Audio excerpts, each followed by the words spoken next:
कहानी की शुरुआत कैलिफोर्निया के एक घने जंगल से होती है, जहां पर आयरिस नाम की एक लड़की अपनी जान पहाड़ों से कूद कर देने की कोशिश कर रही थी। तभी वहां पर रिचर्ड नाम का एक शख्स आता है और उससे ऐसा करने की वजह पूछता है। आयरिस बताती है कि मेरे बेटे मटेओ की यहाँ पर मेरी गलती के कारण मौत हुई थी। रिचर्ड उसे अपनी सहानुभूति दिखाता है और अपनी दुखद कहानी सुनाकर उसे दिलासा देता है। इसके बाद आयरिस अपना विचार बदलकर अपनी कार के पास वापस जाती है। जब वो दोनों कार के पास पहुँचते हैं तब रिचर्ड उस पर अचानक से हमला कर उसे बेहोश कर देता है। इसके बाद वो उसके हाथ पर बांधकर अपने कार में डालता है और फिर वो वहाँ से चला जाता है। रास्ते में आयरिस को होश आता है। रिचर्ड कहता है कि हिलने की कोशिश मत करना, क्योंकि मैंने तुम्हारे शरीर में एक ऐसा इंजेक्शन दिया है कि जिसकी वजह से तुम जल्द ही अपना होश खोने वाली हो। तभी आयरिस चुपके से अपने जेब से एक चाकू निकालकर अपने बंधे हुए हाथ खोलती है और फिर वो रिचर्ड पर हमला करती है। उसके और रिचर्ड के बीच में हाथापाई होने लगती है। उस हाथापाई के कारण कार एक पेड़ से टकराती है और तभी आयरिस उसे कार से नीचे धक्का देती है। इसके बाद वो अपने बंधे पैर खोलती है और फिर वो वहाँ से जंगल में भागने लगती है। रिचर्ड उससे कहता है कि तुम भागकर कहीं नहीं जा पाओगी,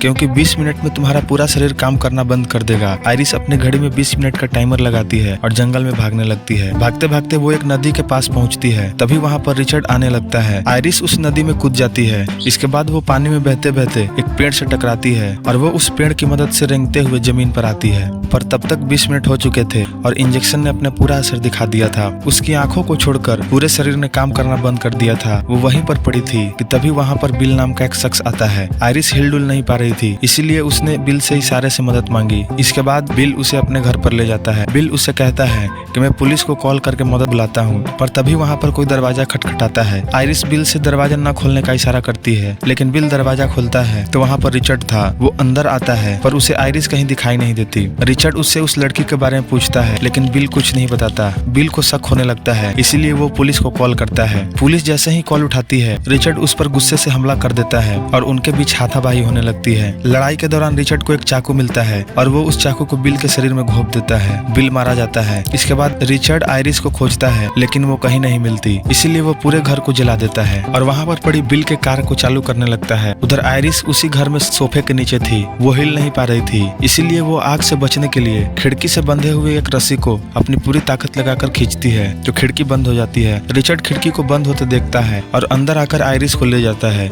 इसके बाद वो अपने कार के पास जाता है जहाँ पर उसका एक्सीडेंट हुआ था और अपना कपड़ा बदलता है और अपने कार से वो ड्रग इंजेक्शन और स्ट्रैप बिल के गाड़ी में रखता है। इसके बाद वो अपने कार को बिल के कार के साथ जोड़ने लगता है। तभी वहाँ पर उस कार को खोजते हुए पुलिस आती है और बिल से पूछताछ करती है। वो बताता है कि वो मेरी वाइफ है और उसने पी रखी है, लेकिन पुलिस को शक होता है, इसीलिए वो आयरिस के पास जाता है। आयरिस उसको इंजेक्शन की तरफ इशारा करने लगती है, जो कपड़े से ढका हुआ था। वो कपड़ा हटाता है तो वहाँ पर उसे इंजेक्शन और कुछ स्ट्रैप दिखाई देते हैं, इसीलिए वो अपना गन निकालने लगता है, लेकिन तभी रिचर्ड उस पर हमला करता है और उसे मार देता है। इसके बाद वो पुलिस को उसके कार में बैठाकर उसमें आग लगाता है। फिर वो उसका गन लेकर वहाँ से चला जाता है। इसके बाद रिचर्ड आयरिस को लेकर एक झील के पास पहुँचता है। दरअसल वो आयरिस को मारकर उसकी बॉडी को गायब करना चाहता था ताकि कोई सबूत न बचे, इसलिए वो आयरिस को एक नाव में बैठाता है और नदी के बीच में जाने लगता है। इंजेक्शन का असर कम हो रहा था। आयरिस रिचर्ड के पास एक चाकू देखती है, इसलिए उसने रोने का नाटक किया और रिचर्ड को अपनी जेब से अपने बेटे का फोटो निकालने के लिए कहा। जब रिचर्ड नीचे झुकता है तब आयरिस चुपके से उसका चाकू निकाल लेती है और उसके चेहरे के आर पार कर देती है। तभी रिचर्ड गन निकालता है, लेकिन आयरिस उसे पानी में धक्का देती है। उसका गन वहीं पर गिर जाता है। इसके बाद रिचर्ड फिर से नाव पर चढ़ने की कोशिश करता है, लेकिन आयरिस अंधाधुंध गोलियां चलाती है। रिचर्ड को गोली लगती है और वो पानी में गिर जाता है। गोली लगने की वजह से नाव में छेद हो जाता है और नाव डूब जाती है और आयरिस भी उसके साथ डूब जाती है। लेकिन थोड़ी देर बाद वो किनारे के पास पानी से बाहर निकलती है और वो वहीं पर लेटकर चैन की सांस लेती है और कहानी यहीं पर खत्म होती है। आखिर रिचर्ड ऐसा क्यों करना चाहता था? फिल्म में हमें बताया जाता है कि रिचर्ड एक मेंटली डिस्टर्ब व्यक्ति था और जब उसकी बेबी की मौत हुई थी तब उसे खुशी हुई थी और आयरिस कुछ कुछ उसकी बेबी की तरह दिखती थी, इसलिए वो उसे भी मारना चाहता था।